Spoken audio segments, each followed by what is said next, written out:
of 1889, where the brass lights cut the green, the Empire laid its banners down on a world it never cleaned.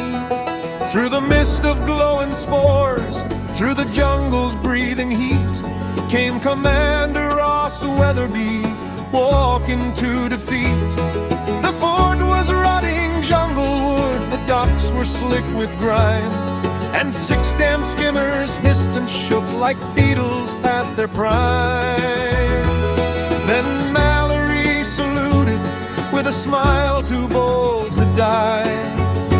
Welcome to Squadron 9, sir, where we live loud, not long but high.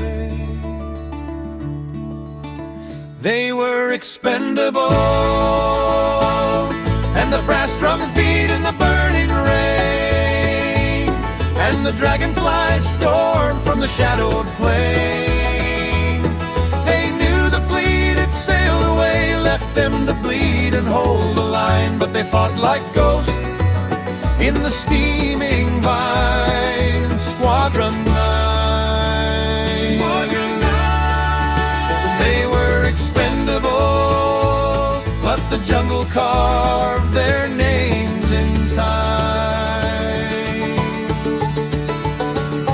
Fire at dawn, the sky came scream, wings like nightmares beating low. Venusian riders hurling glass and Martian rifles glow. The skimmers bucked and rattled, belching steam in ragged arcs, while Simmons roared like Judgment Day and cut through hellish sparks. Weatherby manned the side gun, cursing every admiral dead, while MacDonough kicked the engine till it shrieked in molten red. But when the tide rolled backward and their hulls were scorched like tin, Weatherby muttered, shaken, I suppose they float and win. They were expendable, and the brass drums beat in the burning rain, and the dragonflies stormed from the shadowed plain.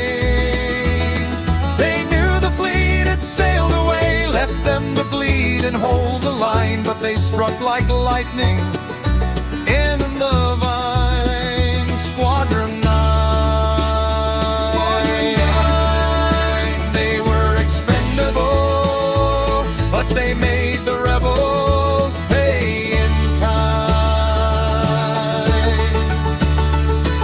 Through mangrove veins of copper light, they became the jungle's breath, a phantom fleet of boiling steel that dealt in fire and death.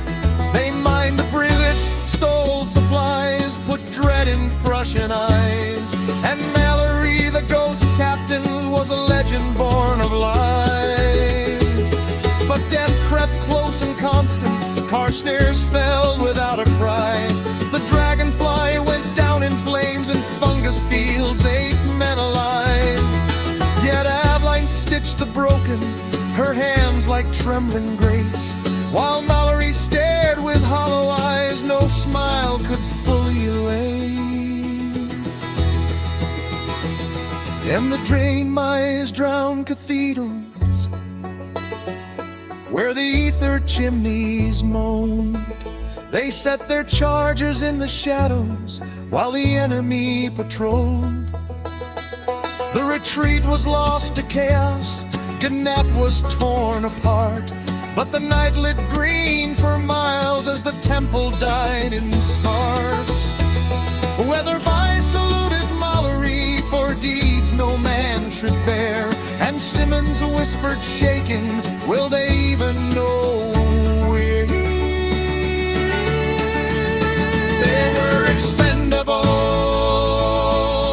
and the brass drums beat in the burning rain, and the rebels marched with their crimson stain, but the ghost still haunted every lane, holding back the creeping line. They were worn and wounded, running out of time. They were expendable.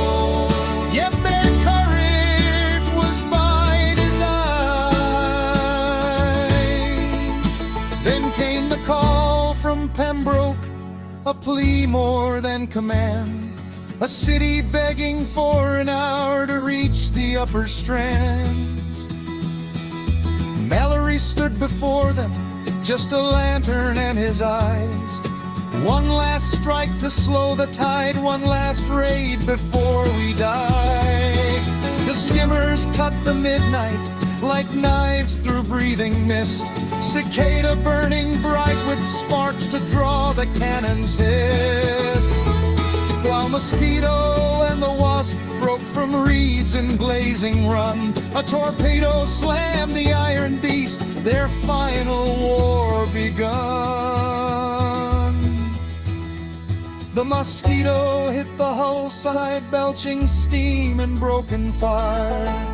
Simmons leapt with bayonet like a man who'd lost his fear. Macdona hurled his bomb of oil and beetle engine flame, and Mallory limped through hell till he reached the core by name. He planted the last charge softly like a man laying down his heart. To Simmons he whispered, "Go, lad, this is where we part." They were expendable, and the sky burned green in the morning light. When the command barge shattered in its flight, only one skimmer crawled from the dying night. The rest were smoke on the brine. Weatherby works what the soldiers spired is decline.